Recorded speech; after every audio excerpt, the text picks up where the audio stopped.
What would you do if the two people you trusted most tore your world apart, only for your family to welcome one of them back with open arms? I'm Anna, and this is the story of how my life unraveled, how I clawed my way back, and how love, in its strangest forms, reshaped everything I thought I knew. It was spring, the kind of spring where the air smells like hope and new beginnings. I was 28, planning my wedding to David, the man I'd loved since college. He was steady, kind, with a laugh that made my heart feel safe. My sister-in-law, Lily brother Mark's wife, was my best friend. She'd been family for 5 years, always at my side, helping me pick out dresses, tasting cakes, and laughing over my terrible attempts at calligraphy for the invitations. We were inseparable, or so I thought. The first crack appeared at my engagement party. I'd step away to greet guests when I noticed David and Lily in the corner, their heads bent close, whispering. I brushed it off. Lily was like a sister to him, too, wasn't she? But the whispers turned into late-night texts I wasn't supposed to see, stolen glances I couldn't unsee.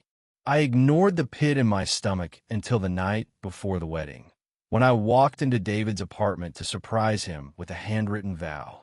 There they were, my fiancé and my sister-in-law, tangled in each other's arms on the couch we'd picked out together. The world tilted. My voice broke as I screamed. "How could you?"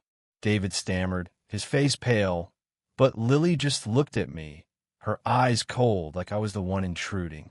I ran out, my engagement ring burning in my pocket, my heart a shattered thing. The wedding was canceled. I moved out of our shared apartment, cut contact with David, and tried to erase Lily from my life. But the betrayal clung to me like damp rot.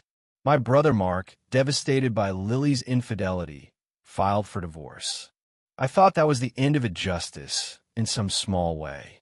I leaned on Mark, my only family left, and we promised to rebuild together. He was my rock, the one person who understood the depth of my pain. Months passed. I started to heal.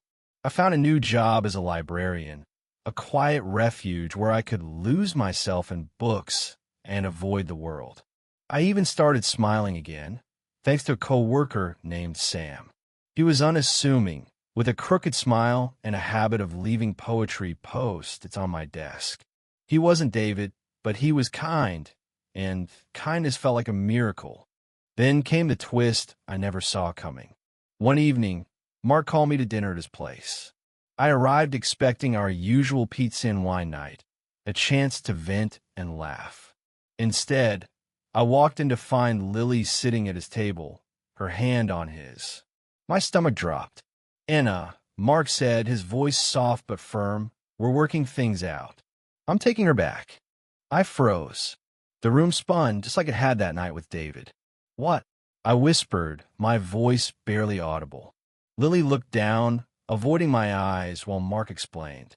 He said he still loved her, that she'd apologized, gone to therapy, and promised to change.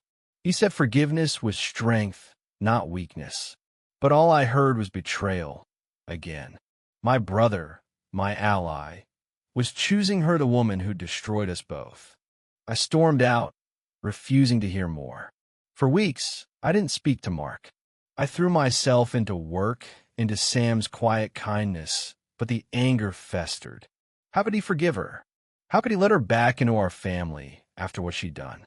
I felt like I was losing him too, like the ground beneath me was crumbling again. Then came the unexpected.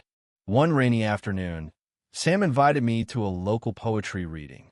I went, mostly to distract myself.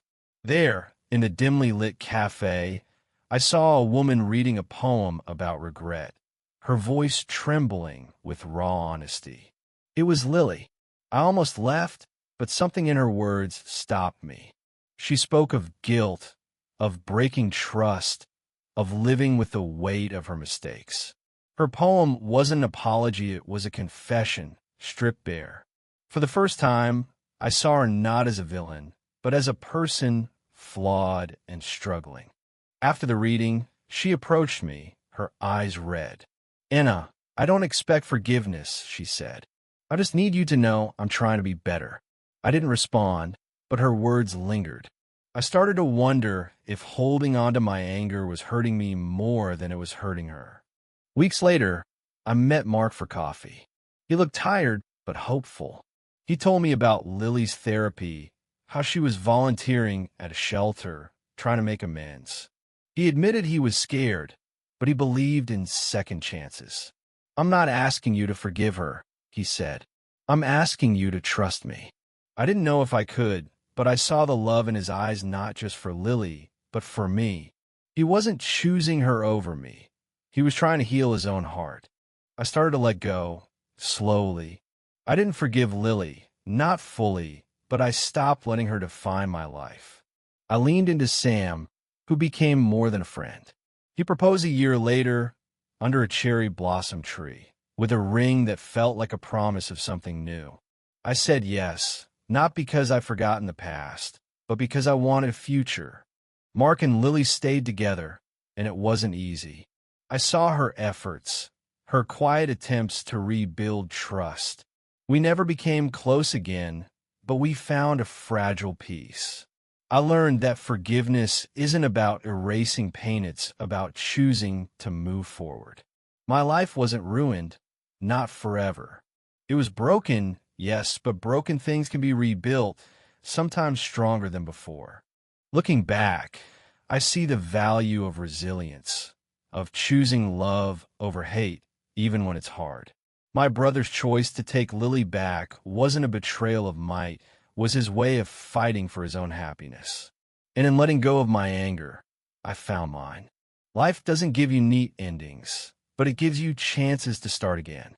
I took mine, and I'm still here, standing taller than I ever thought I could.